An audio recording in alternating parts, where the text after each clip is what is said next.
Station నుండి బయటికి రాగానే అక్కడ ఆదికేశవులు గౌరీ వచ్చి లక్ష్మిని పట్టుకొని ఏడుస్తూ ఉంటారు. లక్ష్మిని చూసి విహారీ కూడా చాలా బాధపడుతూ ఉంటాడు.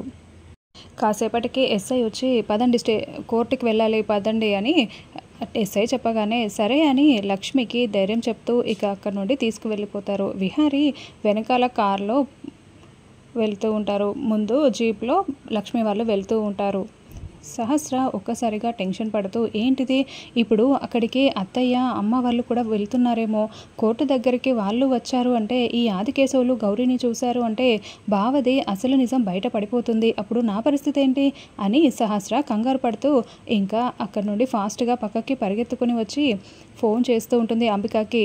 అంబిక ఫోన్ లిఫ్ట్ చేసి హలో అని మాట్లాడుతూ ఉంటుంది.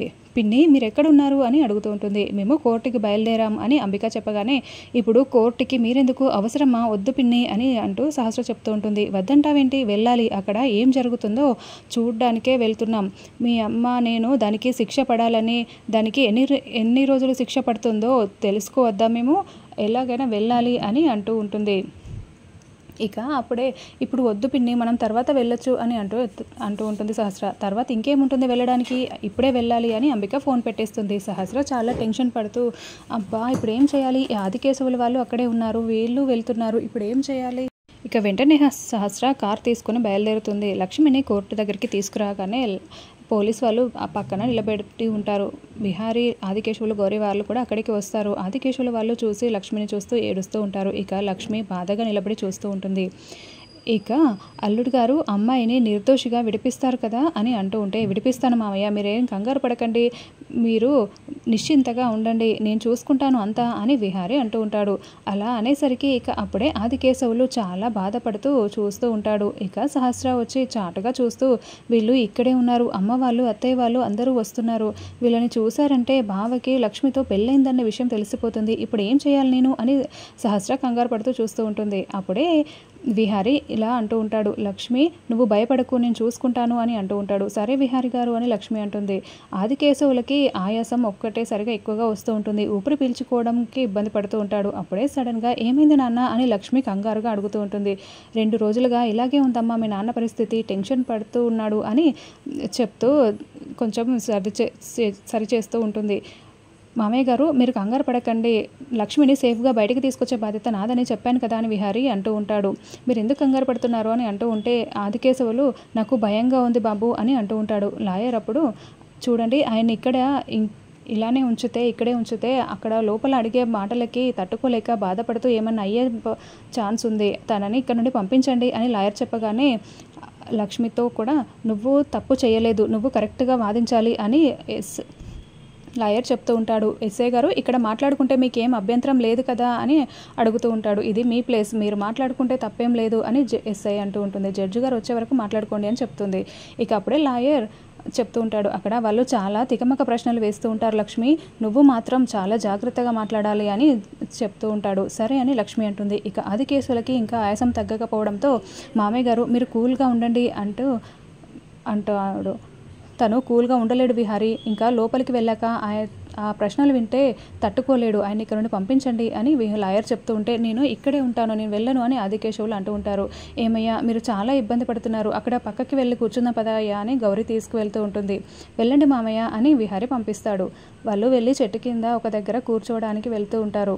ఇక అప్పుడే అంబిక యమున వసుధ వాళ్ళందరూ అక్కడే కారులో దిగి వస్తూ ఉంటారు. అప్పుడు సహస్ర వాళ్ళ దగ్గరికి పరిగెత్తుకుని వచ్చి అందరూ వచ్చేసారా, ఇప్పుడే వెళ్ళడం ఎందుకు, కాసేపు ఆగి వెళ్దామని అంటూ ఉంటే ఇంకా కొంచెం సేపు ఆగి ఎప్పుడు వెళ్తావు, వెళ్దాం పదా అని అందరూ కలిసి అక్కడి నుండి వస్తూ ఉంటారు. సహస్ర కంగారు పడుతూ నాకు తెలుసు ఈరోజు వీళ్ళు చూసేసేలాగా ఉన్నారు అని చాలా టెన్షన్ పడుతూ చూస్తూ ఉంటుంది. అప్పుడే ఆదికేశవులు వాళ్ళు అటుపక్క నుండి వస్తూ ఉండడంతో వీళ్ళు కూడా అటుపక్కకే వెళ్తున్నారు. అది చూసి సహస్ర పరిగెత్తుకొని వచ్చి అమ్మ అక్కడ నుండి కాదు ఇటు నుండి వెళ్దాం అని ఇంకో పక్క నుండి తీసుకొస్తుంది ఆదికేశవులు గౌరీ వాళ్ళని చూడకుండా. ఇక ఆదికేశవులు వాళ్ళు వెళ్ళి చెట్టు కింద కూర్చుంటారు. ఇక యమున రాగానే లక్ష్మి గట్టిగా యమునని హగ్ చేసుకుని ఏడుస్తూ ఉంటుంది. పద్మాక్షి వాళ్ళు సీరియస్గా చూస్తూ ఉంటారు. ఇక అప్పుడే లక్ష్మిని చూసి అమ్మ లక్ష్మి నువ్వు ఏ తప్పు చేయలేదమ్మా, నువ్వు నిర్దోషిలా బయటికి వస్తావమ్మా అని యమున ఓదారుస్తూ ఉంటుంది. ఇక ఆ తర్వాత అంబిక సీరియస్గా చూస్తూ ఉంటుంది. ఆ తర్వాత లోపలికి వెళ్ళాలి అని లోపలికి పిలుస్తూ ఉంటారు. అందరూ లోపలికి వెళ్తారు. విహారీ లక్ష్మికి ధైర్యం చెప్తూ నేనున్నాను అని సైగ చేస్తూ ఉంటాడు. లక్ష్మి సరే అంటుంది. ఇక అప్పుడే లాయర్ అడుగుతూ ఉంటాడు. లక్ష్మి అనే ముద్దాయి ఒక అబ్బాయిని పిలిపించి చాటింగ్ చేసి పిలిపించుకుంది ఇంతకుముందు, మళ్ళీ ఇప్పుడు కూడా పిలిపించుకుంది. ఇలా వాడిని ఏం చెప్పాడో తెలియదు కానీ ఆ అమ్మాయి చంపేసింది వాడిని అని చెప్తూ ఉంటాడు. ఒక్కసారిగా లక్ష్మి నేను చంపలేదండి, నేను చంపలేదు అని అంటూ ఉంటుంది. ఏం చెప్పాలనుకున్నా బోన్లోకి వచ్చి చెప్పండి అమ్మా అని అంటూ ఉంటాడు. సరే అని చెప్పి ముద్దాయిని లోపలికి పిలిపించండి అని అనేసరికి లక్ష్మి చేతులకున్న బేడీలు తీసేసి బోన్లో నిలబెడతారు. అప్పుడు భగవద్గీత మీద ప్రమాణం చేసి అంతా నిజమే చెప్తానని చెప్పమ్మా అంటే లక్ష్మి అలాగే చెప్తూ ఉంటుంది. ఇంకా లక్ష్మి నేను అతన్ని చంపలేదండి, అతనే ఇంతకుముందు నా దగ్గరికి వచ్చాడు, నన్ను ఇబ్బంది పెట్టాలని చూశాడు, కానీ ఇంట్లో వాళ్ళందరికీ దొరికిపోయి పారిపోయాడు. మళ్ళీ నిన్న వచ్చాడు, నిన్న అలాగే చేస్తే నేను డోర్ ఓపెన్ చేయగానే వెనుక నుండి నన్ను ఇబ్బంది పెట్టడానికి వస్తే నేను సీసాతో కొట్టాను, అంతేకాని నేను పొడిచి చంపలేదు అంటే సీసా మాత్రం నువ్వే కొట్టావు కదా అని అంటూ ఉంటాడు. అవును అని లక్ష్మి చెప్తుంది. ఇంకా యువర్ ఆనర్ ఇక తనని పొడిచినట్టుగా కూడా సాక్ష్యాలు మన దగ్గర ఉన్నాయి, ఫింగర్ ప్రింట్స్ చూడండి, ఫారెన్సిక్ రిపోర్ట్ని చూడండి మీరు అని అంటూ ఉంటారు. ఫోరెన్సిక్ రిపోర్ట్ చూస్తూ జడ్జి ఇలా అంటూ ఉంటారు. అయితే ఫింగర్ ప్రింట్స్ని ఉన్నాయి కదమ్మా అని అంటూ ఉంటే లేదండి నేను చంపలేదు అని అంటూ ఉంటుంది.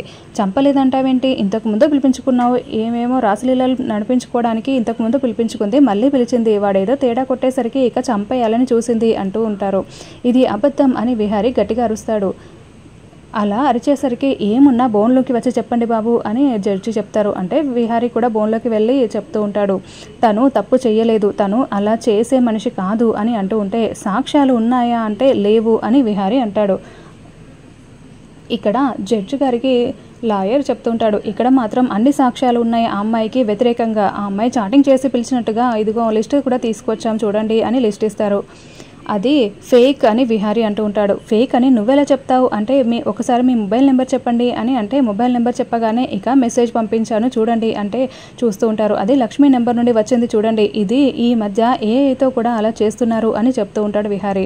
ఇదంతా ఫేక్ అని అంటూ చెప్పేసరికి సరే అది ఫేక్ అంటే మరి చంపడం అది ఫేక్ అయితే కాదు కదా అని అంటూ ఉంటారు. అప్పుడే లాయర్ లేచి ఇలా అంటూ ఉంటాడు. మా దగ్గర కొన్ని సాక్ష్యాధారాలు ఉన్నాయి, ఆ వాటిని తీసుకొచ్చేదాకా మాకు కొంచెం సమయం కావాలి అని లక్ష్మి తరపున లాయర్ అడగడంతో వీళ్ళకి సమయం ఇవ్వద్దు అని అపోజిషన్ లాయర్ చెప్తూ ఉంటాడు. లేదు సమయం ఇవ్వాలి అని జడ్జి ఓకే చెప్తుంది. అందరూ బయటికి వస్తారు. ఇంకా బయట వచ్చి మాట్లాడుకుంటూ ఉంటే లాయర్ దగ్గరికి వెళ్ళి అంబిక సీరియస్గా ఇలా అంటూ ఉంటుంది. ఏంటి లాయర్ దానికి సమయం ఎందుకు ఇప్పించావు, ఇప్పించకుండా వదిలేయచ్చు కదా అని అంటూ ఉంటే సమయం ఇచ్చినా సరే వాళ్ళు ఏమీ చెయ్యలేరులేండి మేడం, ఎందుకంటే వాళ్ళ దగ్గర ఎన్ని సాక్ష్యాలు ఉన్నా అసలైన ఆధారాలు మన దగ్గర ఉన్నాయి, వాళ్ళు ఏవీ తేలేరు, తెచ్చినా వాళ్ళు గెలవరు, వాళ్ళని జైలుకి పంపించడం ఖాయం అని చెప్తూ ఉంటాడు. ఇక విహారీ బయటికి వచ్చి లాయర్తో మాట్లాడుతూ ఉంటాడు. ఇక లక్ష్మి వాళ్ళు అక్కడ నిలబడి చూస్తూ ఉంటారు.